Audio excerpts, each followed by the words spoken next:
আসসালামু আলাইকুম প্রিয় শিক্ষার্থীবৃন্দ। প্রত্যেককে ধন্যবাদ জানাচ্ছি আজকে ভিডিওটি দেখা শুরু করার জন্য। আজকে ভিডিও আলোচনার বিষয় হচ্ছে almost all of the. Almost all of the নিয়ে আজকে আমরা আলোচনা করব ইংরেজিতে বাক্য তৈরি করার জন্য।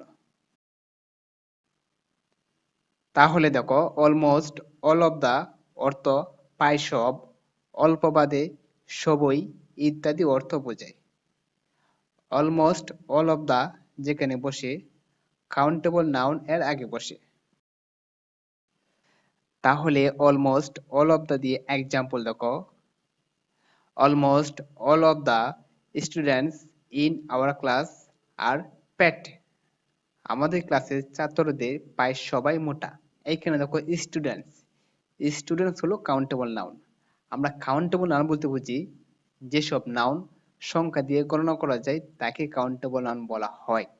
যেমন ছাত্র, একজন, দুইজন, এইভাবে সংখ্যা দিয়ে গণনা করা যায়, যে কারণে স্টুডেন্ট হলো কাউন্টেবল নাউন। ওকে, এই স্টুডেন্টস তার আগে অলমোস্ট অল অফ দা বসানো হয়েছে। ওকে, কারণ অলমোস্ট অল অফ দা সবসময় কাউন্টেবল নাউন এর আগে বসে। তাহলে দেখো, almost all of the students in our class are fat. আমাদের ক্লাসের ছাত্রদের প্রায় সবাই মোটা। Almost all of the fisherman catch in the river. জেলেদের প্রায় সবাই নদীতে মাছ ধরে। Almost all of the workers work here. এখানে প্রায় সব শ্রমিক কাজ করেন। তাহলে অলমোস্ট অল অফ দা দিয়ে আরো এক্সাম্পল দেখো। Almost all of the art by Zainul are popular. জয়নুলের প্রায় সব শিল্পই জনপ্রিয়। Almost all of the people here are very week.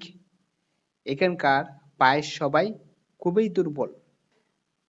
দেখো, অলমোস্ট অল অফ দা দিয়ে কিন্তু প্রায় সব, প্রায় সবাই ইত্যাদি অর্থ প্রকাশ করে। এবং দেখো, দেখো বাংলা বাক্যের মধ্যে কিন্তু প্রায় সব, প্রায় সবাই এই দুটি শব্দ কিন্তু অবশ্য আছে। ওকে, তাহলে এই হলো অলমোস্ট অল অফ দা নিয়ে বিস্তারিত আলোচনা। তারপরে তোমাদের বুঝতে সমস্যা হলে অবশ্যই কমেন্ট করে জানিয়ে দিও। আমরা চেষ্টা করবো তোমাদের প্রত্যেকটি কমেন্টে উত্তর দেওয়ার জন্য। ওকে, তাহলে আজকে এ পর্যন্তই। ধন্যবাদ সকলকে ভিডিওটি দেখার জন্য। আল্লাহ হাফেজ।